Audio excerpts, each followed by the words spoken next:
성모여 못 박히신 주의 상처 내 마음에 깊이 새겨주소서. 제11처 예수님께서 십자가에 못 박히심을 묵상합시다. 주님께서는 십자가로 온 세상을 구원하셨나이다. 예수 그리스도님 경배하며 찬송하나이다. 나는 다윗 집안과 예루살렘 주민들 위해 은총과 자비를 구하는 영을 부어주겠다. 그리하여 그들은 나를 곧 자기들이 찌른 이를 바라보며 외아들을 잃고 곡하듯이 그를 위하여 곡하고 맏아들을 잃고 슬피 울듯이 그를 위하여 슬피 울 것이다.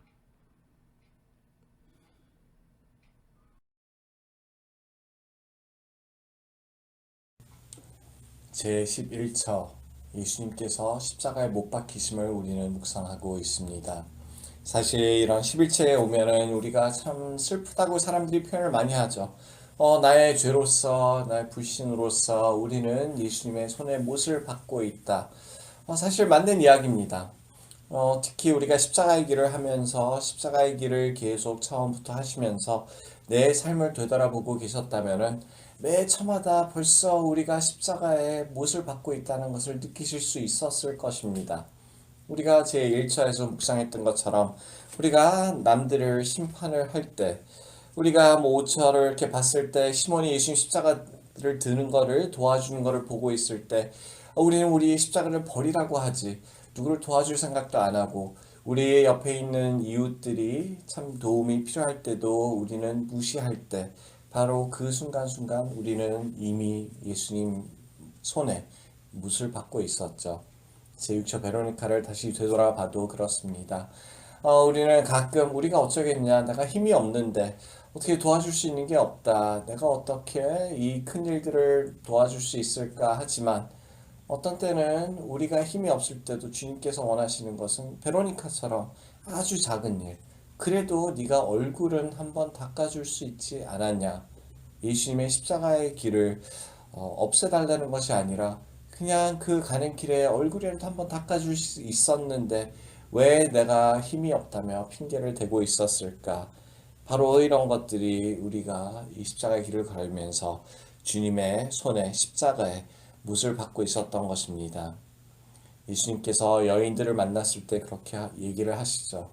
여인들은 예수님 모습을 보면서 슬퍼하고 울고 있을 때 주님께서 너희 자신과 너희 후손들을 위해서 눈물을 흘려라 하십니다. 십자가에 못 박히신 예수님을 묵상하면서 우리가 눈물을 흘리고 있다면 바로 그게 왜 흘리고 있는 건지 그냥 슬퍼서 그런 잔혹한 모습으로 주님께 십자가에 매달리는 모습이 너무도 추하고 슬퍼서 그런 걸까요? 아니면 바로 회개의 눈물이 될 수 있을까요? 회개와 후회는 굉장히 다른 겁니다. 우리는 이런 모습을 상상하면서 내 손으로 못 박는 것들을 생각하면서 후회도 할 수 있습니다. 내가 그러지 말았어야 되는데 사실 후회로서는 모든 것이 이루어지지 않죠. 화해와 후회, 회개와 후회의 차이는 무엇이냐? 후회는 그냥 내가 전에 했던 것을 후회하고 있는 거고 안 했으면 하는 마음이고 회개라는 것은 내가 그렇게 했으니까 나의 죄를 인정하고 주님께 용서를 청해야지 하고 눈물을 흘리는 겁니다. 대표적으로 사심 때 많이 나오는 그 비교가 그것이죠. 유다, 예수님을 배신하고 후회를 합니다. 유다는 그래서 그 후회 때문에 나중에 자살을 하게 되는 모습을 볼 수가 있죠. 성 베드로는 예수님을 세 번이나 한 번이 아니라 세 번을 배신을 합니다. 나는 이 사람 누군지 모른다.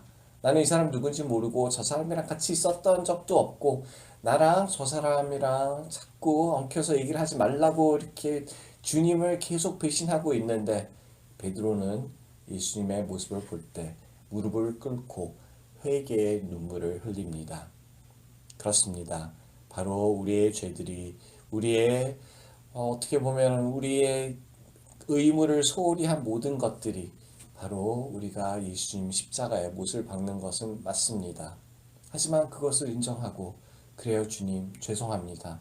제가 주님의 손에 못을 박았나요?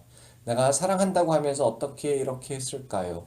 내가 죄에서 벗어나지 못해서 내가 하고 싶진 않은데, 내가 예수님께 고통을 드리고 싶지는 않은데, 하지만 내가 성 바울의 표현을 빌려서 죄의 노예가 되었기 때문에, 자유가 없기 때문에 이런 짓을 했습니다.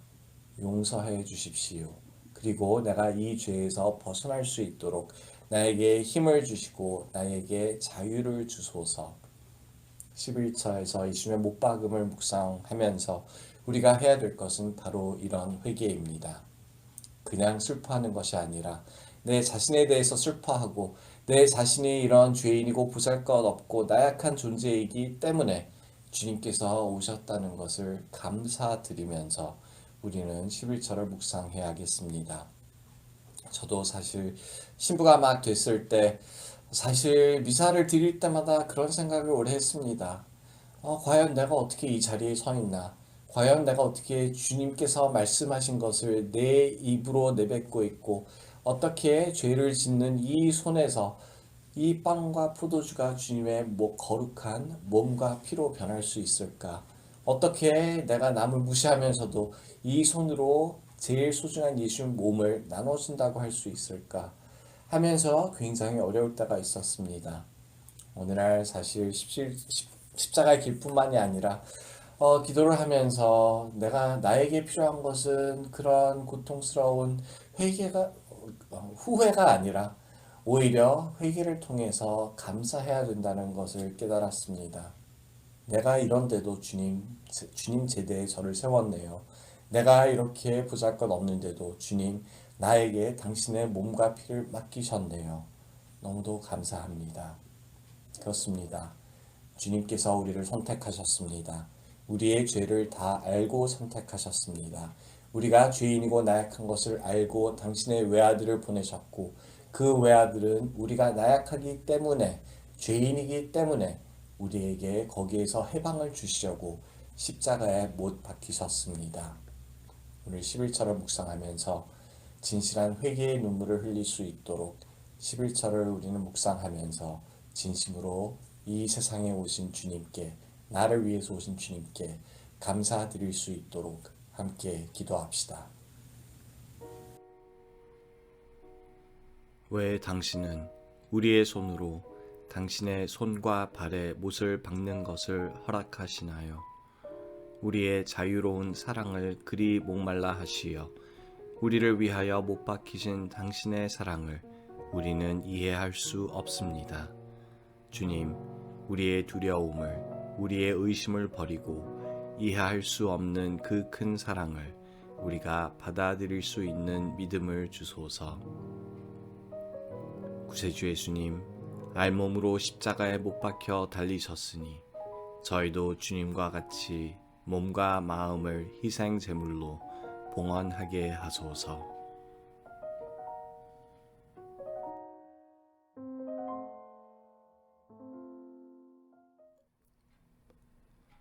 주 예수 높이 달린 십자 곁에 성모 서서 비통하게 우시네. 제12처 예수님께서 십자가 위에서 돌아가심을 묵상합시다. 주님께서는 십자가로 온 세상을 구원하셨나이다. 예수 그리스도님 경배하며 찬송하나이다. 예수님께서는 신 포도주를 드신 다음에 말씀하셨다. 다 이루어졌다. 이어서 고개를 숙이시며 숨을 거두셨다. 제12처 예수님께서 십자가 위에서 돌아가심을 우리는 묵상하고 있습니다. 주님께서 돌아가셨습니다. 그 십자가의 길을 끝까지 가셨습니다. 우리가 하루하루 살면서 느낄 수 있는 고통들, 우리가 하루하루 살면서 경험할 수 있는 그런 슬픔들, 우리가 하루하루 살면서 너무도 힘들다고 하는 그 노고의 길을 주님께서는 여태까지 함께 하셨고, 우리가 앞으로 언젠가는 가야 될 그 죽음이라는 길까지 주님께서 함께 가셨습니다. 참 우리는 그렇죠. 힘든 사람들이랑 같이 하겠다 하면서 우리는 다 한계가 있습니다. 사실 한계가 있는 거죠. 내가 이 사람을 이만큼까지는 도와줄 수 있는데 더 이상은 도와줄 수 없다. 그리고 참 어떤 불행한 이웃들을 위해서 내가 무엇을 하겠다고 하는데 어디까지 갈 수 있을까? 우리 인간은 한계가 있지만 주님께서는 끝까지, 죽음까지 함께 가셨습니다. 죽음까지 함께 간다는 것은 바로 이제는 주님께서 저승에 내려갔다고 우리가 신앙 고백을 할 때 얘기하는 이유는 바로 우리가 지옥에 갔을 때라도 주님의 이름을 부를 수 있다는 것입니다. 어떤 사람들은 사실 천국과 지옥을 얘기를 하면 아주 먼 길에 있는 것처럼 얘기를 하시는데 다 따지고 보면 사실 어떤 사람들은 벌써 이미 지옥에 살고 있고 어떤 사람들은 벌써 이미 주님 평화 속에서 잠시라도 천국을 겸하고 있습니다. 당연히 우리가 상상하는 천국보다 더욱더 행복하고 더욱더 평화로운 곳이 되겠죠. 하지만 그 맛을 볼 수 있다는 것, 바로 우리가 성체를 모셨을 때 하늘의 빵을 우리가 맛보는 거라는 것을 우리가 믿을 수 있다면 그 세상이 얼마나 좋을 것인가 상상할 수 있습니다. 하지만 거기에 가기 위해서는 우리가 대부분 다 슬퍼하는, 대부분 다 두려워하기도 하고 피하려고 하는 죽음이라는 것이 있습니다. 부활도 마찬가지죠. 우리가 죽어야 부활을 할 수 있으니까, 우리가 죽어야 하늘나라에 갈 수 있으니까 주님께서 우리에게 용기를 주시려고 당신이 먼저 그 길을 가셨습니다. 우리도 사실 그렇죠. 어린애들, 자녀들을 키울 때 엄마 아빠가 애들이 뭔가 이거 안 하려고 하면 괜찮아 이거 해도 돼 하면서 뭐 애들이 안 먹으려고 하는 음식도 먼저 맛을 보든지 이런 모습들을 보여주죠. 괜찮다고. 바로 주님께서 한 것이 그것이 아닐까요? 죽음 자체도 괜찮다고. 우리가 보기엔 너무도 참혹하고 우리가 보기엔 끝이라고 생각하지만 그것이 끝이 아니라는 것을 보여주시려고, 그리고 주님께서 부활하신 모습을 우리가 볼 수 있다면 그만큼 우리 자신의 부활도 죽음 속에서 기다릴 수 있다는 것. 주님께서 우리를 위하여 돌아가셨습니다. 우리가 이제는 죄값을 치르지 않아도 되는 것이 그냥 한 명인 인간이 돌아가신 것이 아니라 끝이 없는 하느님이 우리의 죄값을 치르려 돌아가셨다는 것입니다. 그냥 예수님은 좋은 사람이 그래 내가 너 대신에 죽어줄게 하고 죽어주는 것이 아닙니다. 우리가 상상도 하지 못하는 이 세상의 창조자, 나의 창조자, 이 피조물을 위해서 당신의 모든 것을 바치셨다는 것입니다. 하늘에서 이 땅에 내려오셨을 때 주님께서 얼마나 많이 포기하셨을까요? 이 하늘에 있는 그 하늘이라는 존재가 그 신이 당신의 모든 것을 버리고 이 땅에 당신과 비교해서 너무도 작은 먼지 같은 우리 인간과 함께 하시려고 이 땅에 내려오셨습니다. 그리고 그들을 위해서 그들에게 다시 희망을 주려고 우리가 다시 하늘나라에 계신 하나님과 함께 할 수 있다는 것을 보여주시려고 이 십자가의 길을 걸으셨습니다. 우리가 보기에 너무도 추한 죽음의 모습도 보여주셨습니다. 주님께서 우리를 살리시려고 돌아가셨습니다. 우리에게 모든 죄의 그런 벌을 받지 않아도 우리를 용서할 수 있다는 것을 보여주시려고 정의를 지키면서도 죄값은 하느님의 목숨으로 바치셨기 때문에 정의를 지키면서도 우리를 용서할 수 있다는 것, 그것을 보여주시려고 그것을 위해서 당신 자신을 십자가라는 제대 위에 봉헌하셨습니다.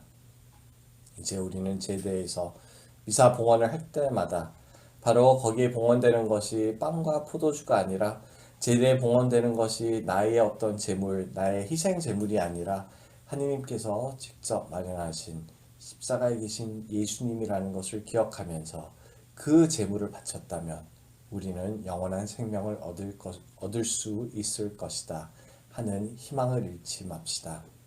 제12처 주님께서 우리를 위하여, 나를 위하여 돌아가셨습니다.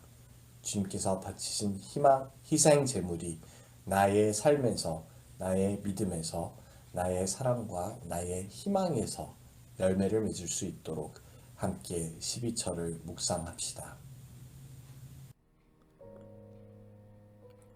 당신은 우리를 위하여 십자가의 길을 끝까지 걸으셨습니다. 우리의 고통만이 아니라 생명이신 분이 죽음까지도 우리와 함께 하셨습니다. 이제 당신의 사랑은 이 세상뿐만이 아니라 저승에까지도 가십니다. 주님, 우리에게 믿음을 주시어 당신의 죽음이 우리에게 생명이 되게 하소서.